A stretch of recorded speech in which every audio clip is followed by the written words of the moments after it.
Good morning. We're gonna do a tour. Hi, it's me. Good morning. We're going to do a little tour of the encampment. This is my tent. It's very messy. And we're gonna go from my tent and out and about and see a little general encampment area. I live inside this cool little green bubble of bushes. I kind of hacked out an area in the middle. You have to climb under this fallen tree branch stump thing. This is my friend Greg's belongings. He comes and gets them sometimes. Sometimes he sleeps out next to my tent. I don't know why he doesn't have a tent. He doesn't want one and doesn't like it. There's my bicycle.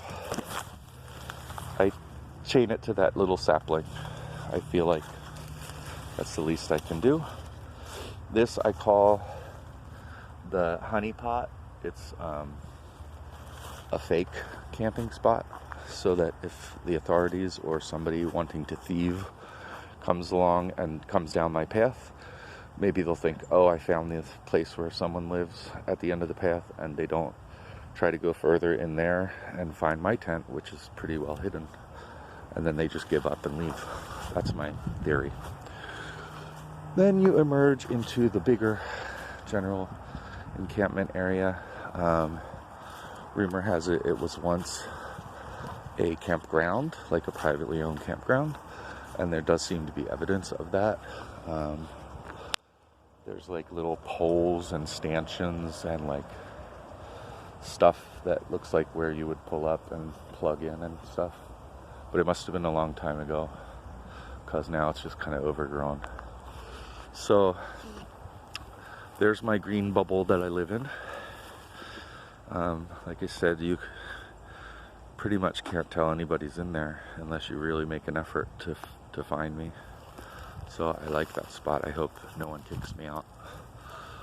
And then there's my little path. Over there is Paul's tent.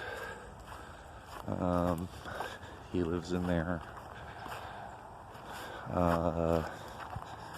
And then at one time, well, multiple people come and go through here at different times. Different people show up, maybe a week or two, and then they move on to somewhere else. But right now there's Paul, and then over there is Donnie and Ken's tent. And then out this way, there used to be another guy's tent over here, and then that's gone. It kind of fell down, went away. Here's a big pile of trash that we kind of collected from the general area, and rather than have it scattered everywhere, we just made one big pile, but we don't really know what to do with it, so that's where it lives. Excuse me. And you go out and continue along. Over there you can see a little tent. Well, it's a big tent, but it's far away, so it looks little. Jay, Felicia, and Jay's mom live in there.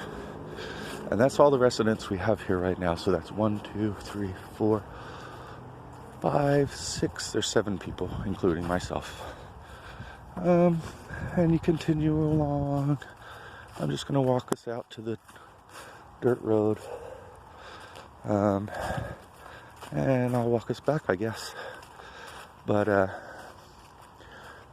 when I first moved into the encampment 2 months ago, it was empty. There was no one there at all. It was just happened to be a lull of nobody being there.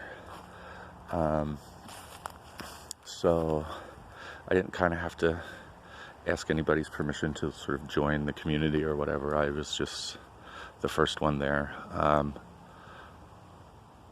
Donnie and Ken had lived here before and came back, so of course they did, so I can't say anything. And I'm glad other people have come. It's nice in the middle of the night to know that there's people around. And everybody who's here right now are nice and, rather trustworthy and good people. So it's good to have a little bit of community here. Here's one of the evidences of something, that this place was more than just a woods. There's bunches of little weird things like that all over the place. And the path continues along and along and along. To the left of the property is like a highway with an overpass. The other side of the property is a railroad track. And then it comes out on this side to a dirt road